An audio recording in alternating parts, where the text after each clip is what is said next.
Now, Saudi Arabia has announced plans to build a new megacity on the Red Sea coast. The new economic zone, known as Neom, will connect the kingdom to Jordan and Egypt.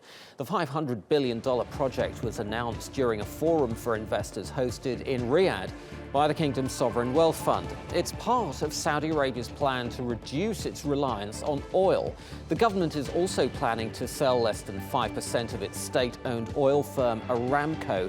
It hopes the proceeds will make its wealth fund the largest in the world. Aramco CEO also said the kingdom's move towards renewable energy would not adversely affect government revenues. Renewables does not have an impact on the oil sector. It will have more impact on nuclear, gas, coal. Of course, it will impact electric vehicles because electric vehicles, they will get their supply from the power generation. But in the oil, which is mainly in transportation, shipping, aviation, chemicals, it will not have an impact. Let's get more on this now from Ellen Wald in Jacksonville in Florida. She's an energy expert, non-resident scholar at the Arabia Foundation and the author of the upcoming book, Saudi Inc.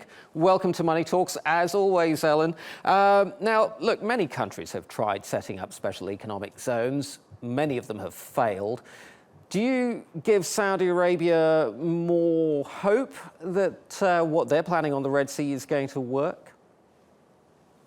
I think it has probably about the same chance of most plans in succeeding. Saudi Arabia certainly seems committed to its overall economic diversification plans, and this is one component of it. I think it is interesting to place it on the Red Sea. Also, this idea of doing it jointly with Jordan and Egypt would bring economic development to the region.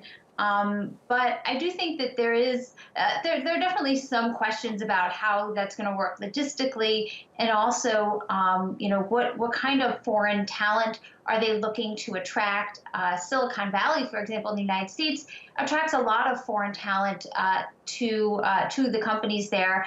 And Saudi Arabia, if it wants to emulate that, will need to make it easier for foreigners to come and work there and feel comfortable being there. Well, this is the interesting comparison, isn't it, with Silicon Valley? I mean, the Crown Prince has said that it's going to be a place for dreamers. That was how he's described this new zone.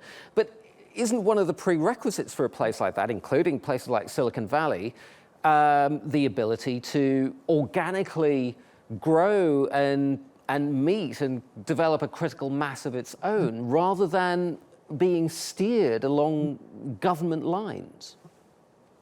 I completely agree with that, and that's definitely something that they're going to have to grapple with. One interesting thing that Saudi Arabia has done successfully, more so than its kind of industrial cities, although some of its industrial cities have been successful after many, many years, probably in the longer term than they're hoping for this. But they have had success in developing universities as centers of innovation, particularly KAUST is a great example of that, which of course was largely developed by Aramco. Right. Now, look, we can't have you on the show without talking about oil, of course. Now, crude prices, they're up about 16% since late August. OPEC saying that they're seeing a rebalancing in the market where supply and demand are coming back into balance. That's reduced the pressure on the Saudi government to a certain extent on pushing through the reforms that it perhaps needs to. Do you agree that it's taken that pressure off the government? I think it seems like it's taken the pressure off the government, but the government does still need to follow through with a lot of the reforms, particularly the ones that deal with energy subsidies and gasoline subsidies. And that's of particular importance given their plans to pursue an IPO for Aramco.